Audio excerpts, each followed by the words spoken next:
আসসালামু আলাইকুম। অনলাইন ক্লাসে হাজির হয়েছি আমি মাহমুদা আক্তার। পঞ্চম শ্রেণীর শিক্ষার্থী বন্ধুরা, কেমন আছো তোমরা? আশা করি যে যেখানে আছো সুস্থ আছো, নিরাপদে আছো। পঞ্চম শ্রেণীর শিক্ষার্থীরা, তোমাদের বাংলাদেশ ও বিশ্ব পরিচয় এই বিষয়ের আমরা আলোচনা করতেছিলাম অধ্যায় 5 জনসংখ্যা। আজ আমরা আলোচনা করব অধ্যায় 5-এর পার্ট 3 জনসংখ্যাকে জনসম্পদে রূপান্তর। বাংলাদেশ একটি জনবহুল দেশ। এই জনবহুল দেশে জনসংখ্যাকে কিভাবে জনসম্পদে রূপান্তর করা যাবে, একজন মানুষও যেন সমাজের বোঝা না হয়, সেই মানুষ তার শিক্ষা দক্ষতা কিভাবে কাজে লাগিয়ে সমাজের জনসম্পদ হয়ে গড়ে উঠবে, আজকের ক্লাসে আমরা এই বিষয় নিয়ে আলোচনা করব। তো প্রিয় শিক্ষার্থীরা, চলো আমরা আমাদের মূল আলোচনায় চলে যাই। শিক্ষার্থীরা, তোমরা এখানে নিচে কিছু ছবিগুলো দেখো এবং চিন্তা করে বলো এই ছবিগুলো কিসের। প্রথমে উপরের বাম পাশ থেকে একটি ছবি দেখানো হয়েছে, সেটা হলো কিছু টাকার নোট দেখানো হয়েছে। নিচে লেখা আছে মূলধন। ব্যবসা করতে গেলে আমরা প্রথমে যে জিনিসটা সবার আগে প্রয়োজন সেটা হচ্ছে কিছু মূলধন। তারপর আছে দেখো প্রাকৃতিক সম্পদ, এখানে খনি ছবি দেওয়া আছে, বিদ্যুৎ কেন্দ্রের ছবি দেওয়া আছে। তারপর হচ্ছে মানব সম্পদ, কিছু শ্রমিকের ছবি দেওয়া আছে, শ্রমিকরা কাজ করতেছে। কোন দেশের অর্থনৈতিক উন্নয়নের অন্যতম শর্ত হলো দক্ষ জনশক্তি।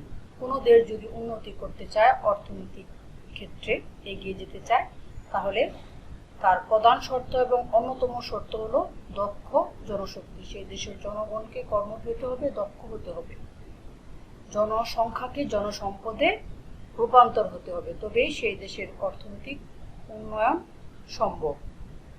দক্ষ জনশক্তির মাধ্যমেই মূলধন ও প্রাকৃতিক সম্পদের সুষ্ঠু ব্যবহার করা সম্ভব। এই যে আমাদের দেশে প্রাকৃতিক সম্পদগুলো আছে, কয়লা খনি আছে, বিভিন্ন ধরনের খনি আছে, তো এই খনিগুলো থেকে এই সম্পদগুলো কি করতে হয়, আহরণ করতে হয় এবং এই সম্পদগুলোকে মানুষের দ্বার প্রান্তে পৌঁছে দিতে হয়। যদি দক্ষ জনশক্তি না থাকে, জনগণ যদি এইসব কাজে দক্ষ না হয়, তাহলে কিন্তু এই প্রাকৃতিক সম্পদগুলো সুষ্ঠু ব্যবহার করা সম্ভব হতো না। এই খনি থেকে কিভাবে কয়লা উত্তোলন করা হয়, বিভিন্ন ধরনের প্রাকৃতিক গ্যাস কিভাবে মানুষ কাজে লাগিয়ে মানুষের ঘরে ঘরে পৌঁছে দেওয়া যায়, মানুষ যদি এইগুলি কারিগরি প্রশিক্ষণ না পেত, এভাবে কিভাবে মানুষের কাছে পৌঁছে দেওয়া যায়, এটা যদি জনসাধারণ না জানতো, তাহলে কি আমরা এই সেবাগুলো পেতাম না। আমাদের এই বাংলাদেশের মূলধন বা অর্থ কম থাকতে পারে, কিন্তু আমাদের প্রাকৃতিক সম্পদ ও মানব সম্পদ রয়েছে। আমাদের দেশে মূলধনের সংখ্যা কম হতে পারে, কিন্তু আমাদের দেশের যে জনগণগুলো আছে, সাধারণ মানুষগুলো আছে, এই মানুষগুলি হচ্ছে দক্ষ। তারা শুধু জনসংখ্যায় না, তারা হচ্ছে জনশক্তি। তাদের অবদানের ফলে কিন্তু আমরা এই প্রাকৃতিক সম্পদগুলো ব্যবহার করতে পারি। তাই তারা আমাদের কাছে শুধুমাত্র একজন মানুষ নয়, তারা হচ্ছে মানব সম্পদ। আমাদের এই বৃহত্তম মানব সম্পদকে কাজে লাগাতে হবে।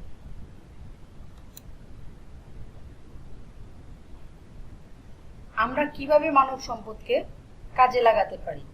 এখানে দেখো একটি ছবি দেখানো হয়েছে, বিশাল জনসম্পদ বলতে এখানে যে এক একটি মানুষ আছে, প্রত্যেকেই কি এক একটি কাজে দক্ষ এবং প্রত্যেকেই বিভিন্ন কাজে পারদর্শী।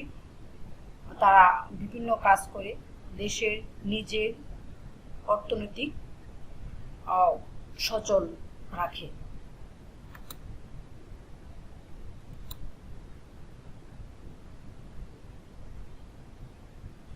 আমরা কিভাবে মানব সম্পদকে কাজে লাগাতে পারি, তার মধ্যে একটি হচ্ছে বিদেশে রপ্তানি করে। বিদেশে কি রপ্তানি করে আমরা অনেকেই জানি যে সরকারের মাধ্যমে বিভিন্ন দেশে শ্রমিক নিয়োগ দেওয়া হয়।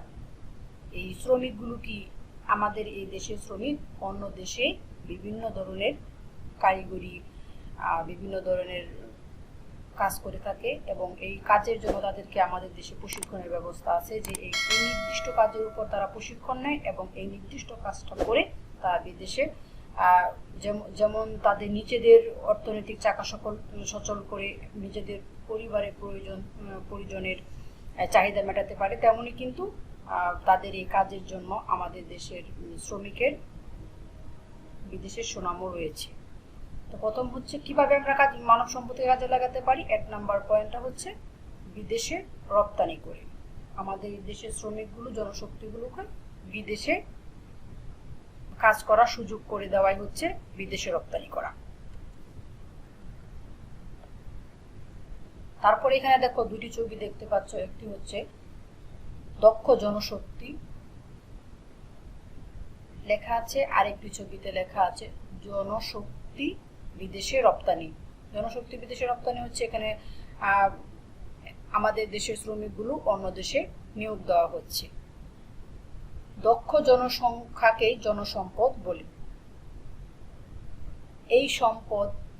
এই জনসম্পদ রপ্তানির মাধ্যমে বাংলাদেশ প্রচুর বৈদেশিক মুদ্রা আয় করে। এই জনসম্পদগুলো যখন বিদেশে বিভিন্ন কাজ করে বিদেশ থেকে তারা তাদের কাজের বিনিময়ে যে বৈদেশিক মুদ্রাটা অর্জন করে, সেটা কিন্তু আমাদের দেশের জন্য অনেক বড় একটি অর্জন।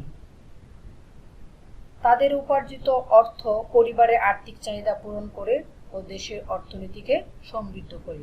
তারা যে কাজটা করে তাদের কাজের বিনিময়ে তারা যে অর্থটা পায়, এই অর্থগুলো তাদের পরিবারের চাহিদা পূরণ করে এবং দেশের অর্থনীতিতে অবদান রাখে এবং দেশের অর্থনীতিকে সমৃদ্ধ করেছে।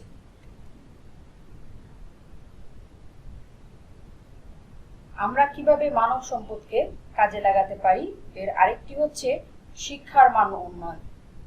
যে জাতি যত বেশি শিক্ষিত সে জাতি তত বেশি উন্নত। শিক্ষিত না হলে জাতি কখনো উন্নতির চরম শিখরে পৌঁছাতে পারে না।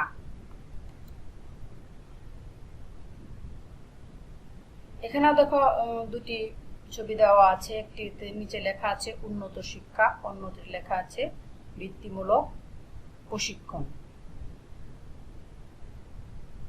শিক্ষার মান উন্নত করে জনগণকে দক্ষ মানব সম্পদে পরিণত করা যায়।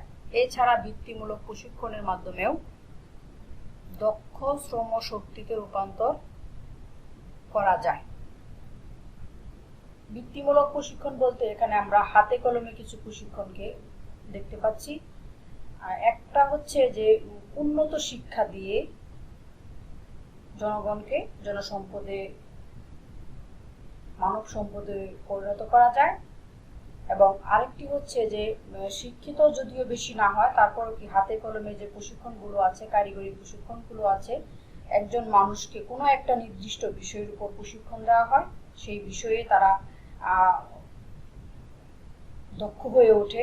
যেরকম আমাদের দেশে মেয়েদের জন্য বিভিন্ন রকমের এখন টেইলারিং এর কাজ আছে, ব্লক আছে, বাটিক আছে, তারপরে সেলাইয়ের কাজ আছে, বিভিন্ন রকমের হস্তশিল্প আছে, তারপরে আছে মেয়েদেরকে বিভিন্ন রকমের মোবাইল কোম্পানিগুলোতে কল সেন্টারে কাজ করার, যে তারা কিভাবে মানুষকে কথা বলে নিজেদের বচনভঙ্গি দিয়ে অন্যকে কিভাবে আকৃষ্ট করবে। এবং তারপরে ছেলেদের ক্ষেত্রে বিভিন্ন রকমের দেখা যায় ইলেকট্রিক কাজ আছে।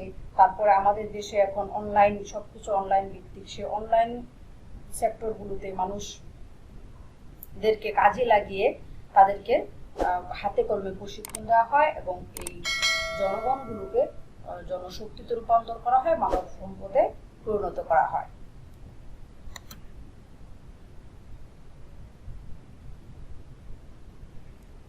কারিগরি প্রশিক্ষণের মাধ্যমে, এর আগে আমরা যেটা বললাম যে কারিগরি প্রশিক্ষণ, বিভিন্ন কারিগরি প্রতিষ্ঠান, গবেষণা প্রতিষ্ঠান আছে, যে প্রতিষ্ঠানগুলোতে কারিগরি প্রশিক্ষণ দিয়ে জনগণকে জনসম্পদে পরিণত করা হয়। তারপর আমাদের দেশে এরকম অনেক ইনস্টিটিউট আছে যেখানে নার্সিং, যেখানে বিভিন্ন রকম প্যারামেডিক্যালের প্রশিক্ষণ দেওয়া হয়। যেই প্রতিষ্ঠানে পড়াশোনা শেষ করে এইসব শিক্ষার্থীরা বিভিন্ন সরকারি মেডিকেল কলেজ, হাসপাতাল, বিভিন্ন নার্সিং হোমে তাদের এই প্রশিক্ষণকে কাজে লাগিয়ে অর্থ উপার্জন করতে পারে, যেটা দিয়ে তারা তাদের পরিবারের চাহিদা মেটাতে পারে এবং দেশের জনগণের উপকারে আসে, কাজে আসে। এখানে দেখো বেশ কয়েকটি ছবি দেওয়া আছে। এখানে কারিগরি প্রশিক্ষণ কেন্দ্রে বিভিন্ন কাজের প্রশিক্ষণ দেওয়া হচ্ছে, হাতে কলমে যে প্রশিক্ষণগুলো দেওয়া হচ্ছে। এখানে কলকারখানা ছবি দেওয়া আছে, বিভিন্ন ধরনের মেশিন কিভাবে পরিচালনা করতে হয় বা এইসব মেশিন নষ্ট হয়ে গেলে, যান্ত্রিক ত্রুটি হয়ে গেলে এগুলি কিভাবে সারানো হয়, এই প্রশিক্ষণগুলো কিন্তু এখানে দেওয়া হচ্ছে। এই প্রশিক্ষণ নতুন শিল্পের বিকাশে সহায়তা করে। এই প্রশিক্ষণগুলোর মাধ্যমে নতুন নতুন শিল্পের বিকাশ ঘটে।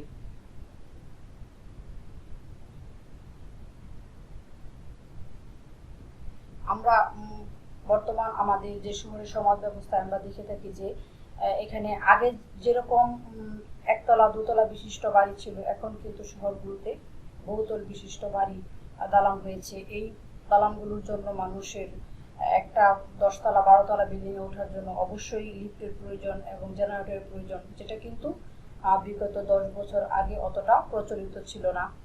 তো এখন যে মানুষের জীবনযাত্রা উন্নয়নের মানগুলো উন্নত হয়েছে, এই উন্নয়নের জন্য লিফট দরকার, বহুতল বাড়ির জন্য জেনারেটর দরকার। এই লিফটগুলি, জেনারেটরগুলি যখন নষ্ট হয়ে যায় তখন বা বিভিন্ন রকমের সমস্যা হয়, তখন এই কিছু জনগণ আছে যাদেরকে প্রশিক্ষণ দেওয়া হয়, যাদের এই প্রশিক্ষণের মাধ্যমে যারা এগুলি সমস্যা হলে তারা সারিয়ে আমাদের সমাজে অবদান রাখে।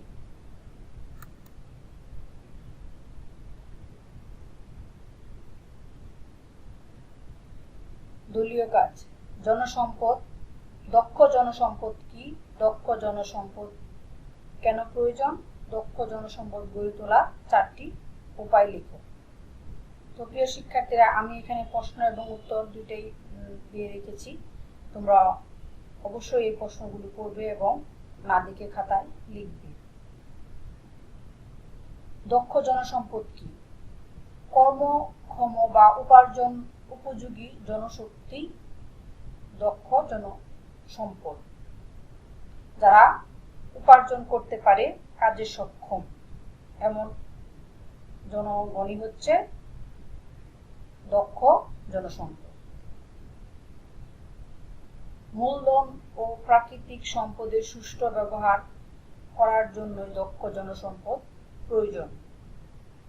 দক্ষ জনসম্পদ গড়ে তোলার 4টি উপায়: শিক্ষার মান উন্নত করে জনগণকে দক্ষ মানব সম্পদে পরিণত করা, সরকারি সহায়তা, বৃত্তিমূলক প্রশিক্ষণ কর্মসূচি ব্যবস্থা করা, সরকারি প্রশিক্ষণ কেন্দ্রে বিভিন্ন কাজের প্রশিক্ষণ দেওয়া, নতুন নতুন শিল্পের বিকাশে সহায়তা করা।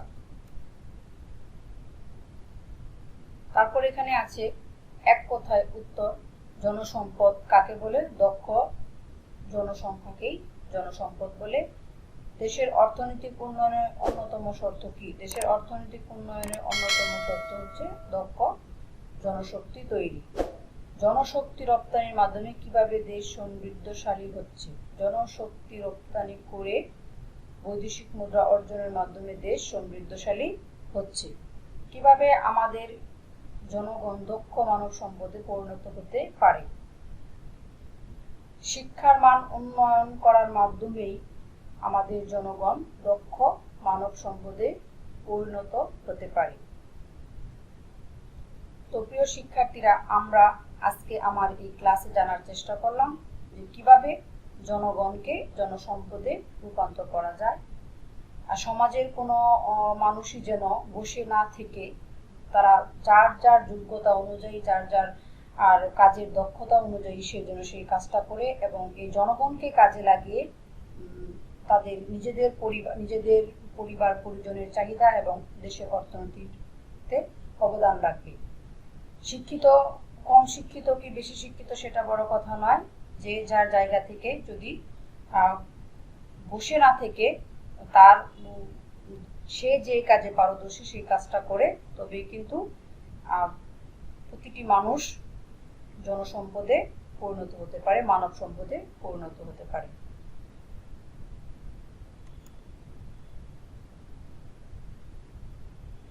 তারপর এখানে দেখো কয়েকটি শূন্যস্থান আছে। কারিগরি প্রশিক্ষণ কেন্দ্রে বিভিন্ন কাজের ডেশ দেওয়া হয়। বিভিন্ন কারিগরি প্রশিক্ষণ কেন্দ্রে বিভিন্ন কাজের প্রশিক্ষণ দেওয়া হয়। একটি দেশ উন্নয়নের অন্যতম শর্ত হলো দক্ষ জনশক্তি। অর্থনৈতিক উন্নয়নের অন্যতম শর্ত হলো দক্ষ জনশক্তি। মানুষের মৌলিক চাহিদার মধ্যে অন্যতম হচ্ছে বস্ত্র। প্রতি বছর প্রায় 1.5 লক্ষ মানুষ মোট জনসংখ্যার সাথে যুক্ত হচ্ছে। 30 লক্ষ মানুষ মোট জনসংখ্যার সাথে যুক্ত হচ্ছে।